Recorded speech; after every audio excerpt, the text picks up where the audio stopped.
일단은 잠을 자려고 막상 누웠을 때 그 20분 이상 걸리는 게 주 4회. 그 다음에 자고 나서 원치 않은 시간에 2번 이상 깨는 게 주 4회.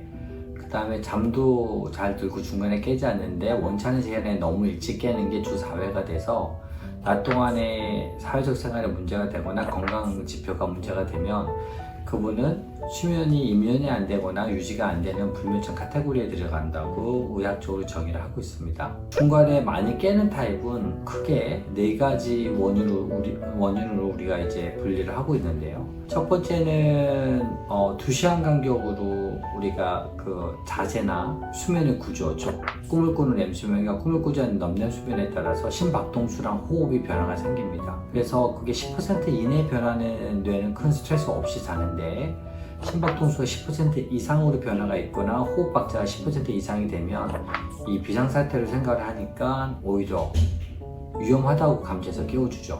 그래서 그거는 인간의 이제 본능에 의한 깸이라고 보시면 될 것 같고요. 그런데 이런 스타일의 깨는 거는 이제 약간 규칙성을 갖고 있다고 이해하시면 됩니다. 그 다음에 그 온몸의 근육이 이완돼야 되는데 이 자는 내내 그 근육이 이완되지 않고 수축이 되는 사지운동증이라고 있습니다. 특히 노인이나 특히 생량이 많았던 젊은 사람이라도 여성에서 많이 보이는 패턴이고요. 이런 분의 특징은 다리를 안고 자거나 끼고 자거나 올려놓고 자는 게 이제 편안한 게 특징이라고 보시면 될 것 같습니다.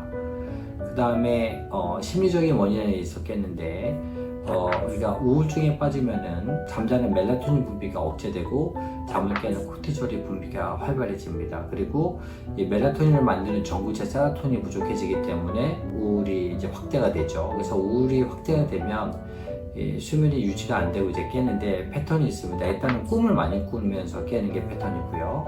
그 다음에 중간에 깨는 것보다는 새벽에 일찍 깨는 게 하나의 다른 패턴으로 보시면 될 것 같아요. 그래서 이 우울증 때문에 깨는 사람들은 잠은 곧장 드는데 중간에 자꾸 깨서 소변 내는 것보다는 쭉 자는데 일찍 새벽에 이제 깨는 패턴이고 일어나면 이제 꿈을 많이 기억을 하게 되겠죠. 그리고 이제 불안이나 공황장애에 시달려서 깨는 사람들은 이 입면도 안 되고 자도 많이 깨요. 그럼 이제 2가지가 섞여 나옵니다. 그래서 불안은 밤에 심박동수를 빨리 만들고 호흡도 같이 불안을 유지시키기 때문에 일단은 입면도 안 되고 그 다음에 자면서도 많이 깨는 패턴이라고 보시면 될 것 같습니다. 그래서 이 4가지가 주로 유지가 안 되고 깨는 대표적인 수면 유지가 안 되는 유지장애라고 이해하시면 될 것 같습니다. 일단은 젊은 사람들 같은 경우는 우리가 항이뇨 호르몬이라고 되어서 나와서 소변을 이제 넣지 않죠. 잘 때는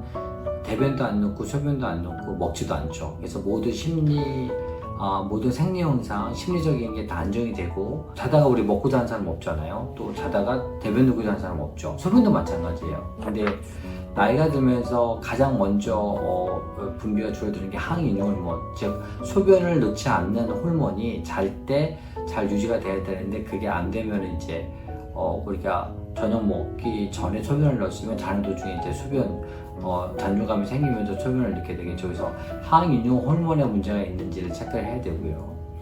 그 다음에 이제 비뇨기과적으로 전립선이라든가 그냥 비뇨기과적으로 남성 같은 경우, 여성 같은 경우도 이 요도염이라든가 어떤 산부인과적인 염증이 생기면은 방광의 크기가 바뀌거나 방광의 예민도가 바뀝니다. 그러면서 이 소변에 대한 자극이 많아지고요. 그 다음에 이제 수면장애 쪽으로는 2시간 간격으로 렘수면이 있거나 아니면 똑바로 누웠을 때 폐활량이 줄면은 그 폐활량을 확보하려고 횡격막이나 폐의 운동이 활발해지면서 방광이 눌리게 되죠.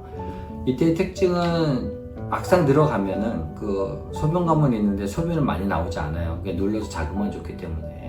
근데 이런 분들은 또 패턴이 2시간 간격으로 나올 수 있기 때문에 호르몬의 문제인지 비뇨기과나 산부인과적인 문제인지 아니면은 수면장애 때문에 깨는지를 확인해 보시고 그쪽에 맞는 과를 방문하셔서 검사를 받고 치료하는 것이 한 번에 끝낼 수 있지, 잘못 가면 이비인후과 가서 검사 다 문제 없으면 또 이제 신경과에 되고 이제 이렇게 되기 때문에 이 패턴 4가지 중에 어떤 게 문제인지 확인하시고 병원을 방문하는 것이 좋을 것 같습니다. 일단은 수면다운 검사 하면은 가장 정확하게 나올 수가 있고요.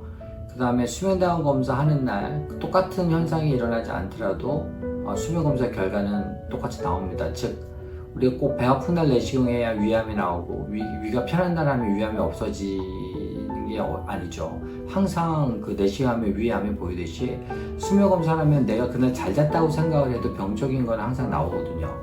내가 느꼈을 때에 내가 잘 자는 거지 잘 잤다고 병적인 게 없어지는 않기 때문에 수면 검사하는 날 내가 잘 자서 병이 안 나오면 어떡하지? 라는 걱정은 안 하셔도 될 것 같습니다.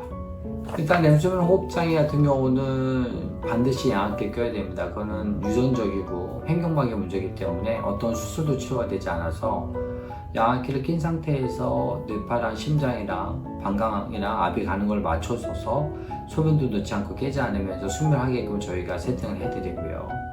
그 다음에 이제 우울과 불안 같은 경우는 우리가 심리 검사를 정확하게 평가를 합니다. 그래서 2차적인 우울인지 1차적인 우울인지 그 다음에 약물을 복용하는 것이 좋은 건지 인지치료만 해도 되는 우울증인지 정확하게 평가해서 거기에 맞게끔 치료하시면 완치가 될 수 있다고 말씀드리고 싶습니다.